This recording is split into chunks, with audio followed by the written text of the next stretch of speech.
Shalom Bapak Ibu Saudara. Kita teruskan studi kita kristalisasi masih di kitab 2 Tawarik. Kali ini kita bicara dulu tentang Raja Manasye yang raja ini sangat jahat ya. Jadi ceritanya ini kita sudah bahas kemarin, singgung sedikit. Ketika Hizkia, ini bapaknya Hizkia. Jadi Hizkia itu seorang raja yang standarnya sama dengan Daud, ya, karena dalam dinasti Daud itu selalu raja-raja itu diukur, tolok ukurnya itu Daud, ya.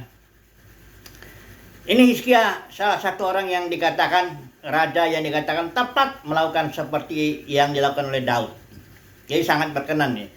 Kemudian kita tahu di akhir kehidupannya Hizkia itu ada hal-hal yang kurang enak kedengaran ya. Dalam Tawarik 32 ayat 25 saya baca, tetapi Hizkia tidak berterima kasih atas ada tanda ajaib kesembuhan itu ya. Tapi Hizkia tidak berterima kasih atas kebaikan yang ditunjukkan kepadanya karena ia menjadi angkuh sehingga ia dan Yehuda dan Yerusalem ditimpa murka. Tetapi ia sadar akan keangkuhannya itu dan merendahkan diri bersama-sama dengan penduduk Yerusalem sehingga murka Tuhan tidak menimpa mereka pada zaman Hizkia. Jadi memang ada hal-hal yang kurang baiklah dalam Hizkia ini ketika di akhir-akhir kehidupannya. Dan juga kita tahu dia ketika berdoa, dia sebenarnya sudah diputuskan ya, untuk waktu dia sakit, diputuskan ya melalui Nabi Yesaya bahwa dia akan meninggal dan Tuhan bilang berikan pesan kepada keluargamu. Kemudian kita tahu Hizkia berteriak, dia berdoa minta kesembuhan dan Tuhan sembuhkan. Tambah 15 tahun. Nah disitulah lahir Manasye anaknya, ya. Karena Manasye di sini berumur 12 tahun pada waktu yang menjadi raja dan 55 tahun Manasye ini memerintah ya. Tapi Manasye ini sangat jahat. Dia dikatakan ayat 2, dia melakukan apa yang jahat di mata Tuhan sesuai dengan perbuatan keji bangsa-bangsa yang telah dihalaukan Tuhan ya. Dikatakan di sini ia mendirikan kembali bukit-bukit pengorbanan ya, membuat patung-patung Baal, mesbah-mesbah, Asyera yang sujud menyembah kepada segenap tentara langit. Kemudian dia juga mendirikan mesbah-mesbah di rumah Tuhan. Sementara Hizkia itu menguduskan rumah Tuhan, kita sudah bahas itu. Dan ini malah dia bangun mesbah-mesbah ilah-ilah yang gak benar itu di rumah Tuhan, di Yerusalem juga. Padahal Tuhan sudah bilang namaku akan tinggal di situ. Kemudian bahkan ayat 6 dikatakan dia mempersembahkan anak-anaknya sebagai korban dalam api. Wah, ini suatu perbuatan yang biasa bagi bangsa-bangsa kafir. Bangsa-bangsa sekitar Israel itu biasa mempersembahkan anaknya mesti bayi ya kepada ilah yang disembahnya sebagai bukti bahwa dia mengabdilah kepada ilah itu. Ya ini Manasye melakukan itu ya. Dia dikatakan sini melakukan banyak yang jahat ya. Pendeknya ini sangat jahat lah ya perbuatannya itu. Dan salah satu Israel itu atau keluar kerajaan Yehuda ya lebih tepatnya, dibuang ke Babel tahun 586 sebelum Masehi itu alasannya salah satu karena perbuatan Manasye itu yang terlalu banyak jahat. Akhirnya dia kena disiplin. Kena ya disiplin ya. Kena hajaran Tuhan. Ya, di ayat 10 itu dibilang oleh sebab itu Tuhan mendatangkan panglima-panglima tentara Raja Asyur dan menangkap Manasye dengan kaitan, membelenggunya dengan rantai tembaga dan membawanya ke Babel. Jadi sementara Manasye jadi raja, dia dibawa ke Babel ya. Dan tapi di sini ia sangat merendahkan diri, coba melunakkan hati Tuhan. Dia sangat merendahkan diri, dia berdoa Manasye ini kepada Tuhan. Akhirnya Tuhan mengampuni ya, dikembalikan lagi ya.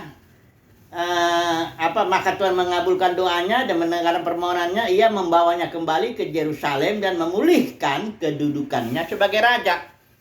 Pulih total lah dia kembali Manasye menjadi raja ya. Tapi sudah tetap efek daripada kejahatannya itu udah memberi dukungan lah ya sangat kuat kepada pembuangan kerajaan Yehuda ke Babel. Ya runtuhnya kerajaan Yehuda salah satu itu karena perbuatan Manasye. Nah, Yang akan kita pelajari ini, tema kita, ini namanya pengampunan setelah didisiplin. Saya juga masih belum dapat kalimat yang enak gitu ini, kasus ini ya. Nah, tapi nanti sementara saya menjelaskan, Bapak Ibu Saudara bisa menangkap maksudnya. Ada satu buku ini, Watchman ini, dia juga sudah bicara soal pengampunan. Dia di sini menyebutnya governmental forgiveness. Ya, dia pengampunan dibikin ada 4, ada pengampunan yang kekal, ada pengampunan yang melalui gereja gitu, ada pengampunan yang fellowship itu, dan yang keempat ini ada dibilang di sini governmental forgiveness. Ini juga kalau diterjemahkan pengampunan yang bersifat kepemerintahan Elohim lah. Pengampunan yang bersifat pengaturan Tuhan. Kayak Manasye tadinya dibuang sana, itu kan pengaturan Tuhan, disiplin Tuhan dan dikembalikan. Nah, jadi oke lah, nanti kalau saudara sudah baca bahasa Indonesianya ini ada. Judulnya malah lebih bingung juga kalau lihat judulnya ya, pengampunan siasat itu judulnya. Ya malah jadi bingung nanti apa sih siasat ini. Ya, pendeknya pengampunan yang bersifat yang tadinya didisiplin sekarang diampuni. Ya, ini contohnya misalnya seorang anak ya suka mencuri permen misalnya, makanan-makanan ya. Seorang ibu tuh ya udah saya ampuni kamu ya. Jangan lagi ya curi makanan atau permen nanti gigimu sakit apa. Dia lakukan lagi, curi lagi. Dia ampuni lagi sama ibunya. Tapi lama-lama dia ketiga kali mencuri lagi, udah diampuni, tapi itu misalnya permennya atau makanannya ditempatkan lah di tempat yang anak ini nggak bisa jangkau atau apa. Ada perubahan perilaku, ada perubahan pengaturan dari ibu ini kepada anak itu. Nah, itu yang dimaksud kena disiplin itu ya. Tapi nanti kalau ibunya lihat anaknya udah baik nih, nggak lagi curi-curi, sudah dikembalikan lagi tempat makanannya ke tempatnya. Itu maksudnya ya. Coba dulu kita lihat dulu lah. Contoh Daud aja lah. Ya kita ambil dulu contoh Daud. Karena ini contoh yang bagus sekali ya untuk atau nggak usah dibaca lah ya. Kita kan sudah tahu ceritanya itu dengan Batseba. Ya. Jadi Daud itu kan melakukan kesalahan. Dia kesalahannya mencuri, merampas istri orang dan merencanakan pembunuhan kepada suaminya. Jadi Tuhan datang lewat Nabi Nathan, ya. Nabi Nathan dia bilang ada seorang punya kaya banyak dombanya, ya. Kedatangan tamu, dia ada lagi seorang miskin cuma punya satu anak domba betina. Nah si kaya ini sayang dia membunuh anak domba itu. Dia ambil dia curi yang punya si miskin ini yang cuma satu itu. Nah untuk memberikan kepada tamu yang datang itu. Terus Daud marah. Itu orang harus mati itu dan dibalaskan 4 kali lipat kata Daud. Ya, Nathan bilang kamulah itu orangnya. Karena kamu banyak istrimu ya. Si Uria yang kita tahu cuma situ Batseba ya. Kau ambil itu ya. Dan karenanya terus Daud menyesal dia. Dia menyesal. Terus Tuhan bilang lewat Nabi Nathan, dosamu diampuni ya. Engkau tidak akan mati. Ya. Diampuni dosanya, tapi ada tapinya. Oleh karena perbuatanmu ini engkau terkena disiplin. 4 hal terjadi sesuai dengan omonganmu itu. 4 hal terjadi. Yang pertama, anak yang emang itu sudah sudah hamil itu kan si Batseba itu. Anak yang akan dilahirkan oleh Batseba yang pertama itu akan mati. Ya. Yang kedua, malapetaka akan kudatangkan. Atau pedang tidak akan menyingkir dari keluargamu. Kemudian malapetaka akan kudatangkan juga dari keluargamu. Itulah dia kasus Amnon, Tamar itu akhirnya Amnon tuh ya anaknya Daud di semuanya memperkosa semua ceritanya, akhirnya Absalom membunuh Amnon dan sebagainya ceritanya itu. Itu malapetaka datang. Juga ketika Absalom itu memberontak kepada Daud, itu juga malapetaka juga dari keluarganya tuh. Dan juga pedang jadi gak menyingkir dari keluarganya. Yang keempat, engkau melakukannya sembunyi-sembunyi. Karena kan sembunyi kan si Daud itu melakukannya dan dia berusaha menutupi. ketika Batseba hamil, dia panggil Uria supaya tidur kamu sama suami supaya seolah-olah engkau hamil karena Uria kan. Ini emang Daud ini apa? Kau lakukan sembunyi-sembunyi, aku akan lakukan itu di depan semua Israel. Artinya istrimu akan ditiduri. Ya. Dan kemudian kita tahu Absalom melakukan itu atas nasihat siapa? Ahitofel ya, nasihat Ahitofel. Absalom meniduri di pasang kemah itu orang di depan orang Israel. Gundiknya Daud ada 10 itu kalau nggak salah itu ditidurin lah sama si Absalom ya. Nah, itu disiplin ya. Itu namanya Daud terkena pengaturan Tuhan atau hajaran Tuhan karena kesalahannya. Kesalahannya diampuni, ingat ya.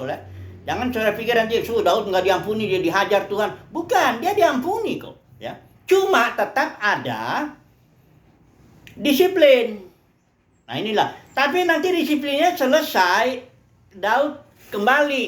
Nah itulah dia pengampunan siasat atau pengampunan yang bersifat governmental ini. Ya, pengampunan yang ya pertama kan udah langsung diampuni tuh. Begitu Daud harusnya kan Daud mati karena dia bilang ini orang harus mati ya. Nathan bilang Tuhan sudah ampuni katanya. Itu langsung itu. Begitu Daud bertobat dia bilang aku bersalah. Langsung dia bilang Tuhan mengampuni. Tapi nah ini baru yang ada 4 hal ini. Dan ketika 4 hal ini dijalani dengan Daud, dan Daud memang menjalaninya dengan rela ya.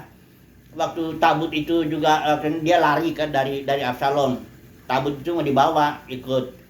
Daud bilang udahlah bawalah dia ke Yerusalem ya. Kalau memang Tuhan masih berkenan kepadaku dan mengembalikan kedudukanku sebagai raja kayak mana sini, ya aku akan melihatnya lagi. Terus kata Daud, inilah kerelaan Daud ini ya. Tapi seandainya Tuhan bilang aku nggak berkenan kepadamu, ya, aku rela kata Daud, ya. Jadi pasrah lah istilah. Ada satu hati yang ya sudahlah Tuhan, apa yang kau suka lakukanlah kepada hambamu. Kira-kira begitu. Ini merendahkan diri ini. Karena ada firman ayat, rendahkanlah dirimu di hadapan di bawah tangan Tuhan itu, supaya nanti Tuhan akan tinggikan lagi kamu pada waktunya. Nah, Daud diampuni. Dia dikembalikan lagi kepada posisinya sebagai raja. Ini yang dimaksud ini, seperti Manasye ini. Pengampunan, apa sih namanya? Pengampunan siasat lah ya, pakai itu aja lah, karena ada bukunya. Atau governmental forgiveness, ya itulah terserah lah ya, mau mana. Yang penting kita ngerti maksudnya. Nah, coba dulu kita melihat, ya jangan nanti merasa kita kecil hati karena saya dihajar Tuhan ini apa saja. Tapi enggak, justru itu buktinya bahwa kita ini anak yang dikasihi Tuhan. Ya. Nah, ini kita langsung coba aplikasi ini sekarang ya. Aplikasi langsung kepada kehidupan kita lah ya. Karena kita juga dalam proses untuk mengenal Tuhan, dibentuk atau dalam proses kehidupan inilah mengikut Tuhan begitu. Pastilah kita juga melakukan kesalahan-kesalahan. Ya. Karena itu memang bagian daripada proses yang Tuhan rancang ya untuk kita. Dan masalahnya kita nggak tahu apakah kita sudah terkena terkena pengaturan Tuhan atau disiplin Tuhan ini atau bagaimana. Ya, yang jelas sekarang bagi kita ini sini kita bacakan dulu Ibrani pasal 12 ya. Ayat 5 aja dulu ya. Dikatakan di sini, janganlah anggap enteng didikan Tuhan dan janganlah putus asa apabila engkau diperingatkannya. Jadi begini, sebagai anak Tuhan lah ya, tidak ada anak yang nggak dihajar oleh bapaknya, itu nggak ada ya. Kalau itu malah dibilang di kitab Ibrani, kalau kamu nggak menanggung ganjaran hajaran, nah itu kamu dianggap anak gampang kalau dibilang gini, anak yang nggak diakui ya. Justru kalau saudara dan saya dipilih Tuhan, bukan hanya dipanggil, tapi dipilih Tuhan, itu malah buktinya hajaran itu. Ya, dipukul kita, dihajar kita, dibentuk, diproses, didisiplin, terkena disiplin, terkena pengaturan Tuhan kayak Daud, kayak Manasye sih emang ya baik, ya jahat tapi gimana mau dibilang ini cuma Manasye. Kalau Daud itu orangnya hatinya berkenan kepada Tuhan, jelas itu, ya. Tapi dia kan berbuat salah juga dan dia dihajar, itulah buktinya, ya, bahwa dia seorang yang berkenan, dia seorang yang dipilih Tuhan, ya.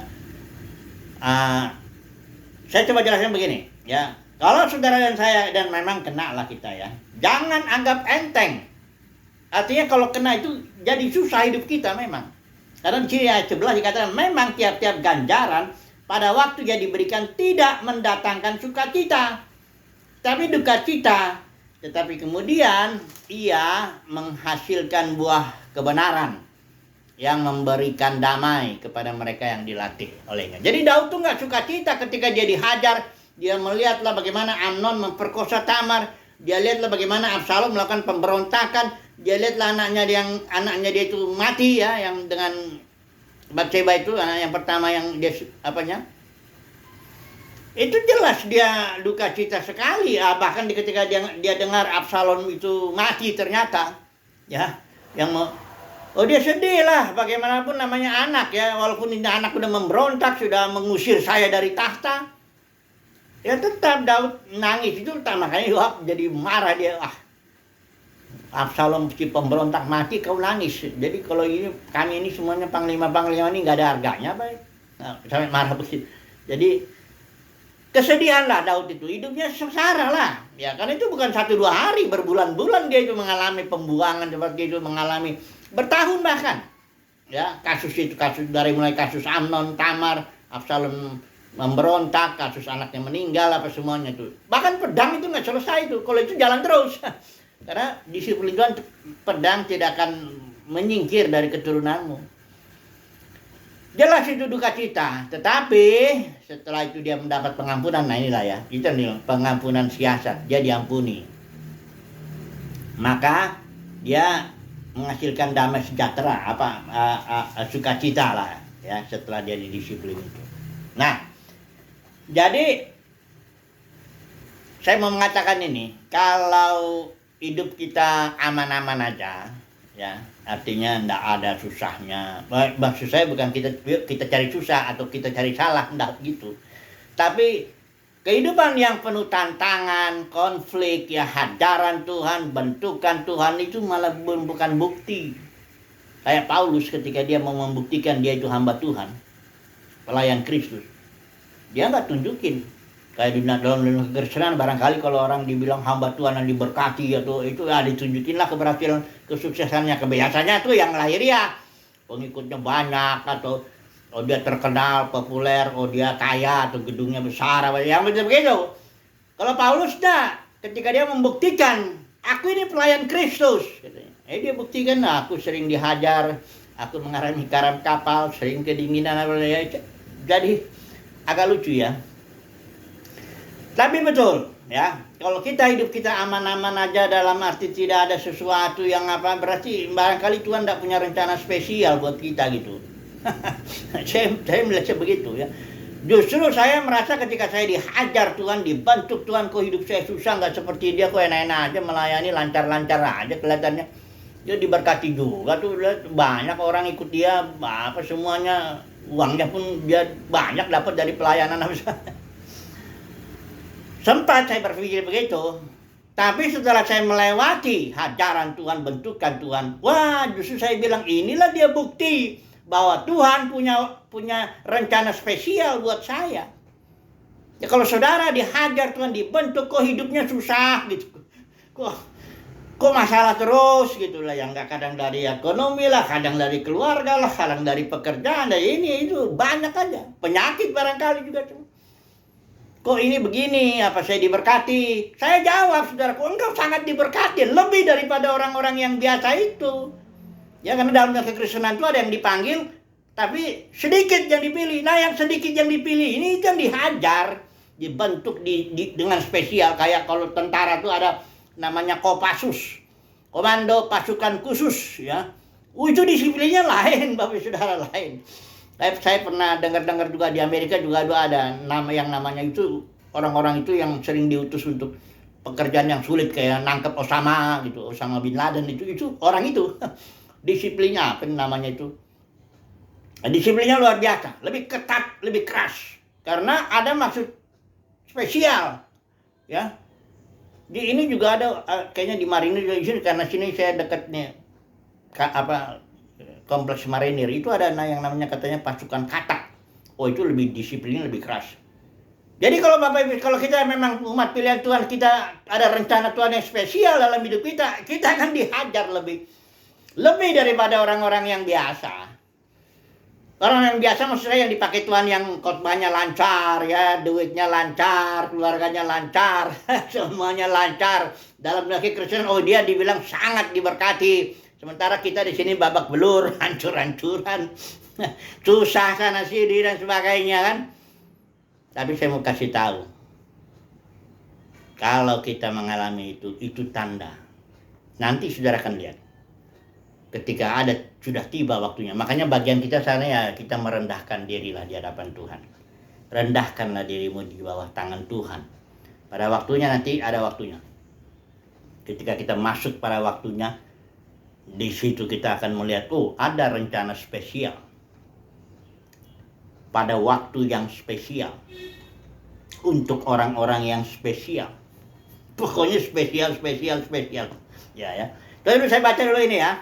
Orang yang hidup nyaman ini ya, dalam Yeremia pasal yang ini masih ada waktu. Pasal yang ke-48 ayat yang ke-11. Saya baca dulu ini. Moab hidup aman dari sejak masa mudanya. Dia hidup tenang seperti anggur di atas endapannya. Tidak dituangkan dari tempayan yang satu ke tempayan yang lain. Tidak pernah masuk ke dalam pembuangan. Sebab itu, nah ini dia akibatnya. Rasanya tetap padanya. Dan baunya tidak berubah. Jadi di zaman itu orang kalau buat anggur, itu diperas dulu kan anggurnya kan. Diperas itu semua ditaruh di satu tempayan. Itu kan banyak sampahnya. Apanya, kulit-kulit anggurnya itu apa semuanya itu ada sampahnya. Dibiarkanlah dulu itu. Mengendap dulu kotoran-kotoran itu. Baru anggurnya ini pindahin ke tempayan yang lain, tapi endapannya ini dibuang. Dibiarin lagi mengendap, ya. Lama itu terus, nanti udah ada endapannya dibuang, dipindah ya ke satu tempayan yang lain.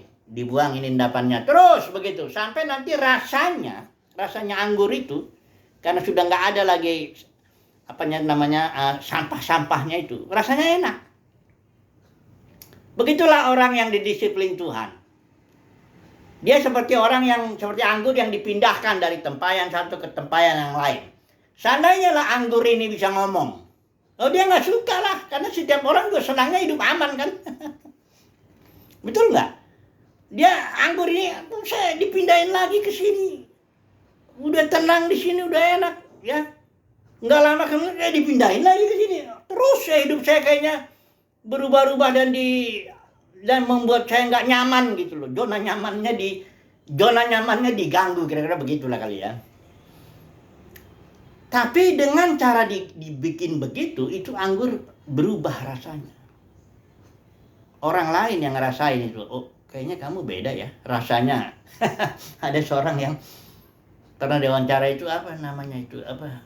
saya artis itu, dia sudah bertobat ya, tapi hidupnya memang hancur-hancuran, masuk penjara juga. Perempuan ini, siapa itu namanya, dia pernah pacar, siapa lupa saya. Itu yang wawancaranya Deddy Corbuzier begitu wawancara, dia langsung bilang, cara kamu bicara pun beda, auranya pun beda, apa sih? Nah, dia cerita bahwa saya dihajar Tuhan, dibentuk Tuhan dan diproses, dan akhirnya dia mengikut Tuhan atau gimana. Kira-kira gitulah. Kita rasanya berbeda loh. Orang yang hidupnya aman-aman ya. Kalau dia ngomong tuh kayaknya biasa aja. Ya. Kalau ada saya beri contoh satu dulu ini, ada seorang yang David Livingstone, ya, seorang penginjil di Afrika. Ini orang Inggris, David Livingstone. Oh itu terkenal itu.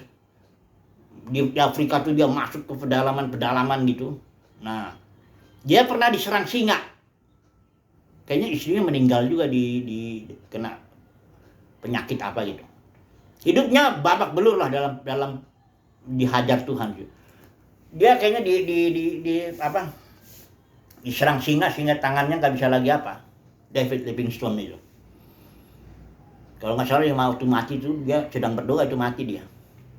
Kalau nggak salah saya itu ya ceritanya. Nah dia sering orang-orang yang di kampus itu, kayaknya kampusnya nggak tahu Cambridge atau apalah.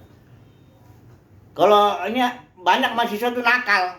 Ya, kalau ada orang khotbah dia sengaja bikin ribut lah, bikin rusuh ya. Tapi begitu giliran David Livingstone khotbah, dia jalan maju, baru dia maju ke mimbar begitu diam semua anak nakal, mahasiswa nakal itu. Ada aura tertentu, ada apa tertentu lah ya. Suasana tertentu sehingga mereka hikmat gitu. Mereka melihatnya ada seseorang yang udah dihajar Tuhan, dibentuk Tuhan. Yang sudah, kalau kayak Maria itu memecahkan buli-buli, ada harum bau tertentu. Kalau Paulus bilang bau Kristus. Kami dihajar, dihantam-hantam ya, sehingga dia menghasilkan bau Kristus ya. Nah itulah dia. Jadi maksud saya, saudaraku, kalau kita hidup aman aja, kayaknya lancar, makanya jangan berharap yang begitulah. Maksud saya bukan berarti cari-cari gara-gara yuk kita bikin salah supaya kita dihajar Tuhan. Oh jangan gitu, bukan itu. Tapi maksudnya kalau datang hajaran itu, kalau datang disiplin itu, kalau datang penderitaan itu, firman Tuhan tuh jangan anggap enteng katanya. Jangan juga putus asa. Malah bersukacitalah. Itu tanda saudara dan saya itu anak yang spesial lah, katakan begitu ya. Anak spesial. Di sini ada satu kasus yang saya mau sampaikan, bahwa pengampunan itu ada juga orang yang nggak diampuni, dalam arti begini, kayak Saul. Saul itu tadinya ya rencananya tuh dia kena disiplin juga karena dia melakukan nggak taat kepada Samuel itu, tapi dia emang nggak bertobat sih. Coba dulu kita baca dulu ini ya. Nggak kayak Daud, waktu Daud itu datang Nabi Nathan, kan Daud bertobat, ditegur. Kalau ini Saul ini kayaknya malah bela diri nih ya. Lalu kita baca 1 Samuel 13 ini, ayat 13 ya. Lalu Samuel berkata, engkau telah berlaku bodoh ya. Sebab sedianya, karena Saul itu karena dia ditegur sama Samuel dan dia tidak mau bertobat, akhirnya firman Tuhan bilang, sebab sedianya, tadinya atau rencana semula, Yahweh akan mengokohkan kerajaanmu atas Israel sampai selamanya. Ayat 14, namun sekarang kerajaanmu tidak akan bertahan. Ya, Yahweh telah memilih baginya seorang yang sesuai dengan hatinya. Ya, ini artinya Saul nggak dapat pengampunan, siasat, nggak mendapat governmental forgiveness. Kasih karunia itu hak Tuhan lah untuk berbuat gitu ya. Semoga kita enggak lah ya. Kalau kita nggak dapat, artinya itu kayak Saul ya udah nggak dapat pengampunan ya, hidupnya Saul makin lama makin brengsek, nggak pernah naik, akhirnya mati bunuh diri ya. Nggak bener lah itu ya, karena nggak mau bertobat ya, ditegur malah ngelawan. Ini banyak nih kalau hamba-hamba Tuhan yang ditegur malah bela diri ya. Nah ini awas, itu tandanya nanti jangan-jangan kayak Saul itu kasusnya. Ya disingkirkan. Tapi Daud dan keturunannya, dia bilang anaknya itu Salomo pun kalau salah, dibilang di situ, aku tidak akan menarik kasih karuniaku, ya, tetap mendapat pengampunan, ya. Nah inilah ya, jadi kita rindulah ya, tetap berjalan dalam rencana Tuhan semula. Kalaupun ada hajaran, ada bentukan, asal jangan mengeraskan hati. Ini saya akhirnya Tuhan kasusnya perceraian sih ini sebagai penutup ini. Di Matius itu ada kasus itu, orang Farisi nanya sama Yesus ini, bagaimana katanya Musa nggak tinggal bikin surat cerai aja, menceraikan istri. Terus Yesus bilang gini, itu Musa memberi izin kepadamu untuk menceraikan istrimu sehubungan dengan kekerasan hatimu, tapi semula tidaklah demikian. Maksudnya, tapi ada kasus yang perselingkuhan itu kita nggak bahas. Yang jelas begini, rencana semula itu ya nggak begitu, tapi karena keras hatimu, kau dibelokkan, kau diizinkan untuk menempuh jalan-jalan maumu sendiri. Ya, Makanya ini kuncinya jangan keras hati ya, jangan bela diri, jangan kayak Saul gitu malah ditegur melawan. Tapi ingat ini, rendahkanlah dirimu di hadapan, di bawah tangan Tuhan. Nanti pada waktunya kan diampuni, dipulihkan lagi. Daud dipulihkan, Manasye dipulihkan, banyak kasus sama hamba Tuhan dipulihkan. Yang penting kuncinya itu. Kalau kita mendapat kasih karunia ya, kita bisalah dengan rendah hati menerima ajaran Tuhan ya, bentukan Tuhan, kita terimalah itu semua. Nanti pada waktunya kita tampil pada waktu yang spesial, dengan pesan-pesan spesial, pada kondisi yang spesial, kita menerobos dan menyampaikan sesuatu. Nah, kira-kira begitu adalah rencana Tuhan yang spesial ya. Jadi kuatkan hati ya, jangan lemah. Kalau sedang susah, sedang dihajar, tenang saja ya, ada waktu Tuhan ya. Haleluya, amin.